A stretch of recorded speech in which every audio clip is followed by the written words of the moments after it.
ఇండియాలోనే number 1 varicose veins hospital Avis vascular centre.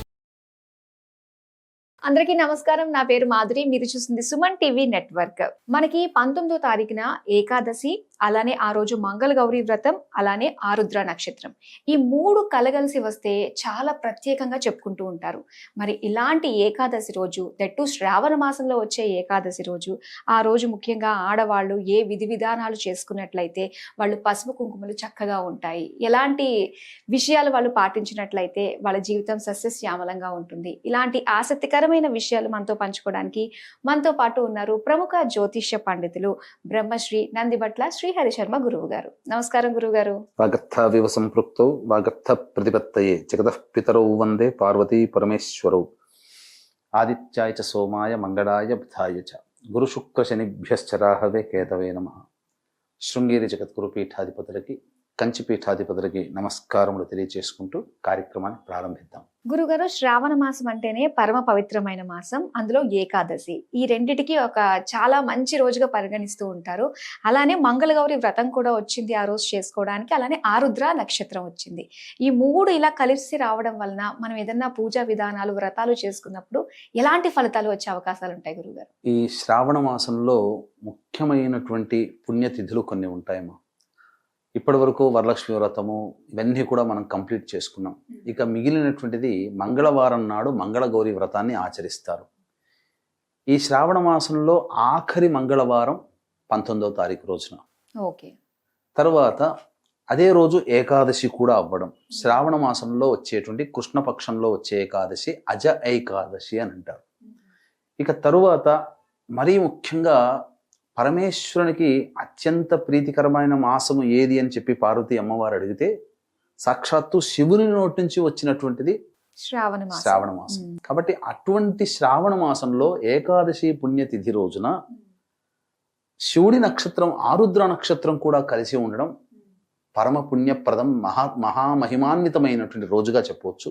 ఈ ఒక్క రోజున గనక మనం మిస్ అయితే చాలా మిస్ అయినట్టే లెక్కమ్మ. కాబట్టి వీక్షించేటువంటి సుమన్ టీవీ ప్రేక్షకులు కూడా ఏమాత్రము అలసత్వం చేయకుండా ఈ ఒక్క రోజుని, ఈ శ్రావణ మాసంలో అతి పవిత్రమైన ఆఖరి మంగళవారం రోజున మీరు మిస్ కాకండి. ముఖ్యంగా ఉన్నటువంటి 3 విషయాల గురించి తెలియజేస్తాను. మంగళగౌరి వ్రతం అనేటువంటిది భర్త యొక్క ఆయురారోగ్యాలు పెంపొందించుకోవడం కోసం, అలాగే దీర్ఘ సుమంగళిగా ఎక్కువ సంవత్సరాలు భర్తతో కలిసి కాపురం చేసే విధానంగా ఆ అమ్మవారు అనుగ్రహించడం కోసం ఇది ఈ యొక్క మంగళగౌరి వ్రతాన్ని వివాహమైన మరుసటి సంవత్సరంలోనే మొదలు పెడతారు, లేదా వివాహమైన సంవత్సరంలో మొదలు పెడతారు.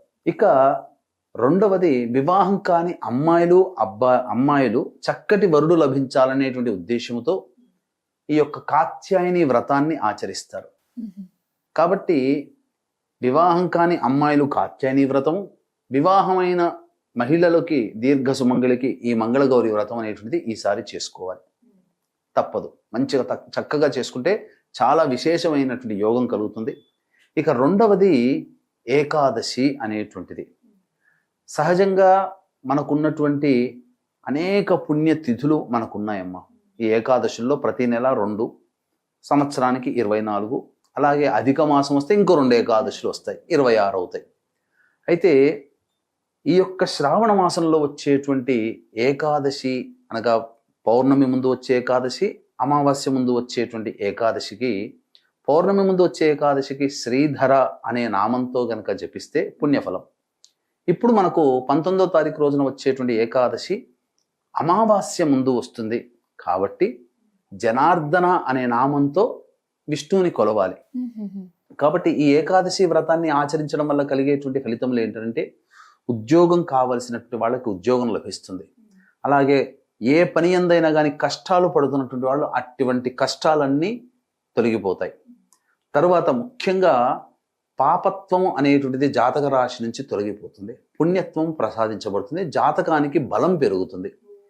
ఇవి కావలసినటువంటి వాళ్ళు ఏకాదశి వ్రతాన్ని ఆచరించాలి. ఏ విధంగా ఆచరించాలి అనేటువంటి ఆలోచన కూడా చాలా మందికి వస్తుంది. చాలా మంది ఉపవాసం మాత్రమే ఉంటే సరిపోతుందనే భావనలో ఉంటారు. కానీ వాస్తవానికి ముందు రోజే, అనగా దశమి తిథి రోజు, ఆ రోజు ఎటువంటి మాంసాహారం తీసుకోకూడదు, మద్యపానము, ధూమపానము. ఈ దశమి, ఏకాదశి, ద్వాదశి ఈ 3 రోజుల పాటు, ముందు రోజు ఏకాదశి రోజు, ఏకాదశి తర్వాత రోజు కూడా ధూమపానము, మద్యపానము, స్త్రీ సాంగత్యము, అలాగే మాంసాహారము తీసుకోకూడదు.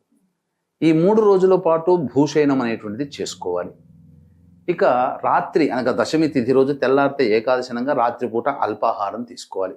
ఇక ఉదయాన్నే లేవగానే కాలకృత్యాదులు తీర్చుకొని ఈ రోజున నేను ఏకాదశి వ్రతాన్ని ఆచరిస్తున్నాను, నాకు శక్తిని ప్రసాదించు మహాదేవ అని చెప్పి సూర్యుడికి నమస్కారం చేసుకోవాలి. తదనంతరం స్నానం ఆచరించిన తర్వాత సూర్యుడికి నమస్కారం, సూర్యాష్టకం 6 సార్లు పారాయణం చేసి చక్కగా ఇంట్లోనో లేకపోతే తులసి చెట్టు దగ్గరనో అష్టదళ పద్మం వేసి అక్కడ ఆ సంబంధించినటువంటి అష్టదళ పద్మంలో ఒక రాగి పాత్ర కానీ, రాగి చెంబు కానీ, లేకపోతే మట్టితో చేసింది కానీ, ఇత్తడితో చేసింది కానీ కలశం పెట్టి ఆ కలశంలో రావి ఆకులు కానీ, లేదా తులసి దళములు నిండుగా కానీ, లేకపోతే మామిడాకులు కానీ పెట్టి అందులో నీళ్లు పోసి అందులో సుగంధ ద్రవ్యాలు, జాజికాయ, జాపత్రి, యాలకులు, పచ్చకర్పూరం, లవంగాలు ఇలాంటి సుగంధ ద్రవ్యములు, కుంకుమ పువ్వు ఇవన్నీ వేసి అప్పుడు దాని మీద రావి ఆకులు లేదా మారేడు లేదా ఈ సంబంధించినటువంటి తులసి ఆకులు కూడా పెడతారు కదా, దాని మీద ఒక రవిక బట్ట పెట్టి ఆ రవిక బట్ట మీద విష్ణు ప్రతిమని పెట్టి అప్పుడు షోడశోపచార విధానంగా పూజ చేసి విష్ణు సహస్రనామ పారాయణం చేయాలి.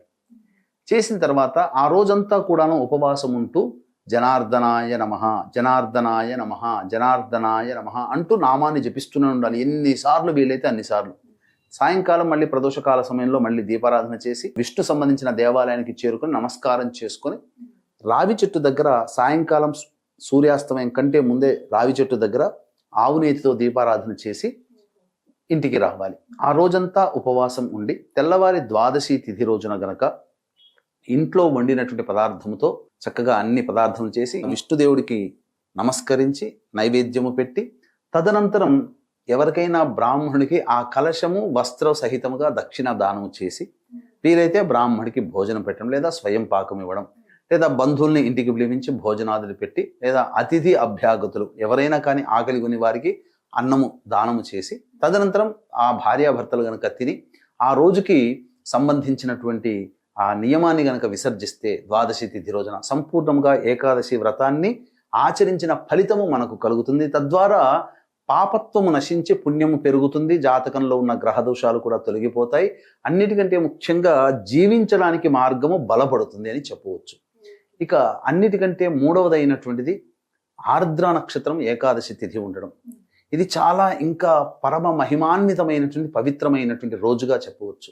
అయితే వీక్షించేటువంటి ప్రేక్షకులు గమనించాల్సినటువంటిది ఈ యొక్క 22వ తారీఖు రోజున ఈ శ్రావణ మాసం చతుర్దశి మరియు అమావాస్య ఈ తిథి కలిసి వచ్చినటువంటి సందర్భంగా జాతకంలో మీరు ఎన్ని ప్రయత్నాలు చేసినా, మీ జాతకరీత్యా ఆ ప్రయత్నంలో ఆటంకాలు ఎదుర్కొంటున్నా, ఏ పని చేసినప్పటికీ ఆ పనిలో విజయం పొందలేకపోయినా, అన్నీ నోటిదాకా వచ్చి వెనక్కి వెళ్ళిపోతున్నా, నిజాయితీగా ఎంత కష్టపడ్డా మీరు ఫలితం పొందలేకపోయినా, అసలు జాతకంలో ఎన్ని పూజలు చేసినా ఆ పూజల ఫలితాన్ని పొందలేకపోయినా, వీటన్నిటికీ కారణం పితృదోషం ఉండడం వల్లనే మీరు ఏ ఫలితాన్ని పొందలేకపోతారు. కాబట్టి ఇటువంటి పితృదోష నివారణకి మన పీఠమాధ్వర్యంలో తండ్రి వైపు 6 తరాలు, తల్లి వైపు 3 తరాల్లో దుర్మరణాలు పాలైనటువంటి వాళ్ళ యొక్క ఆత్మతృప్తి కోసం పితృదోష నివారణ కార్యక్రమాలు జరిపించడం జరుగుతుంది. 20వ తారీఖు లోపల మీరు ఈ కార్యక్రమంలో నమోదు చేసుకోవచ్చు. చక్కగా హైదరాబాద్ నుంచి బయలుదేరడం, చేయించిన కార్యక్రమం తదనంతరం చక్కగా మళ్ళీ 23వ తారీఖు శనివారం నాడు ఉంటాము. అలాగే రాలేని వాళ్ళు బ్రాహ్మణుని కర్తగా పెట్టి కూడా చేయించడం జరుగుతుంది. అవకాశం ఉన్న వాళ్ళు కార్యక్రమం తదనంతరం కాంటాక్ట్ చేసి పూర్తి వివరాలు తెలుసుకోవచ్చు. ఇక ఏకాదశి తిథిలో అనగా ఈశ్వరుడికి కూడా ఏకాదశి చాలా పవిత్రమైనటువంటి పుణ్య దినం. ఇక ఆ రోజున ఈశ్వరుడి జన్మ నక్షత్రం ఆరుద్ర నక్షత్రం కూడా ఉండడం, విశేషంగా శివకేశవుల్ని ఇద్దరినీ కూడాను పూజ చేసుకునే భాగ్యము కలుగుతుంది ఆ ఒక్కరోజు. మళ్ళీ ఇంకెప్పుడు రాదు అటువంటిది. కాబట్టి ఆ రోజున ఈశ్వరుడికి అన్నాభిషేకం అనగా గంజి వార్చినటువంటి అన్నాన్ని గోరువెచ్చగా అయిన తర్వాత అప్పుడు ధారగా స్వామికి అన్నాభిషేకం జరిపించి ఆ అన్నాన్ని నైవేద్యంగా స్వీకరించవచ్చు, 10 మందికి పంచవచ్చు. ఈ విధంగా ఎప్పుడైతే అన్నాభిషేకం చేస్తారో ఏకాదశి వ్రతాన్ని ఆచరించినటువంటి ద్వారా పుణ్యం పెరగడం, అన్నాభిషేకం ఈశ్వరుడికి చేయడం ద్వారా ఏమవుతుంది, సకల కామ్య సిద్ధి కూడా కలుగుతుంది.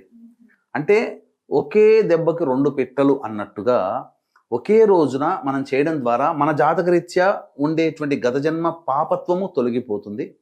ఈ జన్మలలో మనం సుఖంగా బతకడానికి మనకి ఏది కావాలని మనం కోరుకుంటున్నామో అది మనకు అతి త్వరగా మనకు లభిస్తుంది అని చెప్పవచ్చు. కాబట్టి అవకాశం ఉన్నటువంటి వాళ్ళు ఈ యొక్క సంబంధించినటువంటి శ్రావణ మంగళ గౌరి వ్రతము కానీ, ఏకాదశి వ్రతము కానీ, ఈశ్వరుడికి అన్నాభిషేకం కానీ, ఈ 3 గనక చేసుకుంటే చాలా మంచిది.